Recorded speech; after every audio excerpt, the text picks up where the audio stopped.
السلام علیکم ورحمۃ اللہ وبرکاتہ۔ معزز ناظرین،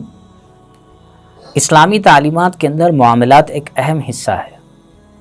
اور اس میں ہم سے بہت زیادہ چوک ہوتے رہتی ہے۔ چوک ہونے کی دو وجوہات ہیں۔ ایک تو یہ کہ وہ مسئلہ معلوم ہی نہیں ہے اور کبھی ہم نے اس کو مسئلہ سمجھا ہی نہیں ہے۔ دوسری وجہ یہ ہے کہ معلوم ہے لیکن اس پر عمل کرنا نہیں چاہتے۔ تو پہلی وجہ بھی قابل اعتبار نہیں ہے، معلوم کرنا چاہیے، اور دوسری وجہ یہ جو بیماری ہے اسلام پر عمل نہ کرنے کی اور ان جیسی چیزوں سے اپنے آپ کو پیچھا چھڑوانے کی، یہ دنیا کے حد تک تو ہم اس میں کامیاب یا سمجھیے کہ چوک کر سکتے ہیں، لیکن آخرت میں اس بارے میں بہت زیادہ اللہ تعالی ہم سے پوچھ کریں گے۔ چلیے جانتے ہیں اسی سے ریلیٹڈ ایک مسئلہ کہ آفیسز کے اندر جو کام ہم سے متعلق ہوتا ہے، چاہے گورنمنٹ آفس ہو، چاہے کمپنی ہو یا کوئی اور ادارہ ہو، تو وہاں پر جس بندے کو کام کے لیے رکھا جاتا ہے اس کا ایک کرائٹیریا ہوتا ہے، وہ ایلیجیبل ہے یا نہیں ہے، اس کے اندر ایبیلٹی ہے یا نہیں ہے۔ یہ تمام پروسیس سے گزار کر بندے کو نوکری پر رکھا جاتا ہے کیونکہ اس سے وہی کام لینا ہوتا ہے۔ تو اب جب کوئی بندہ کسی جگہ جاب کر رہا ہو، چاہے گورنمنٹ آفس میں ہو، چاہے کسی MNC میں ہو، کہیں پر بھی ہو، وہاں پر اسے چاہیے کہ وہ اپنا کام خود کرے، کسی دوسرے کو نہ دے۔ اپنا کام خود کرنا شرعی اعتبار سے بھی ضروری ہے اور قانونی اعتبار سے بھی ضروری ہے۔ اگر اپنا کام خود نہ کر کے دوسرے کو دے دیں، دوسرے کے ذمے وہ کام کر دیں،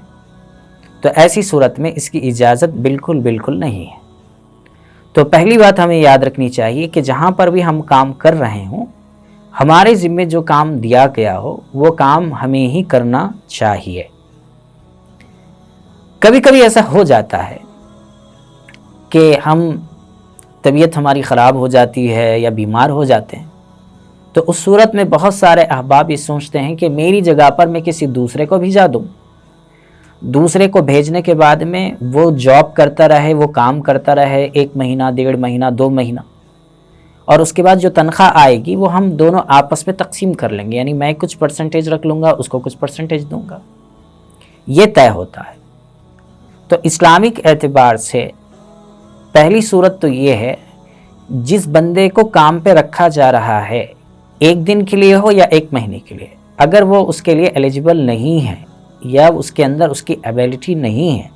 تو اسلام یہ کہتا ہے اور قانون یہ کہتا ہے کہ اس کو نہیں رکھ سکتے اور نہیں رکھنا چاہیے۔ اگر رکھتے ہیں اور اس کے ذریعے سے جو جاب پر جو تنخواہ آتی ہے اس کے جاب کرنے کی بنیاد پر، اس میں جو دونوں تقسیم کرتے ہیں، وہ تقسیم کرنا یا وہ پیسے لینا صحیح نہیں ہے اگر اس کے اندر وہ کرائٹیریا نہیں ہے۔ دوسری صورت یہ ہے کہ اگر ایسی مجبوری آ جائے تو اب جس بندے کو رکھا جا رہا ہے اس کے لیے وہاں کی آفس نے یا کمپنی نے اجازت دی ہو کہ آپ اتنے دن ریسٹ پر ہیں تو آپ اس کو بھیج سکتے ہیں یا آپ اپنے بچے کو بھیج سکتے ہیں چونکہ وہ ایلیجیبل ہے اس کے لیے یا وہ اس کام کو کر سکتا ہے۔ ایسی صورت میں اس کی اجازت اگر وہاں آفس کی جانب سے ہو تو ہم اس کو بھیج سکتے ہیں اور اس کے ذریعے جو تنخواہ آئے گی، جتنے دنوں وہ کام کرے گا، اس کا استعمال صحیح ہوگا۔ تو ہمیں 2 باتیں یاد رکھنی چاہیے، ایک تو یہ کہ اپنی ذمے جو کام دیا گیا ہے اسے خود کریں، دوسروں کو نہ دیں جو اس کام کی صلاحیت نہ رکھتے ہوں،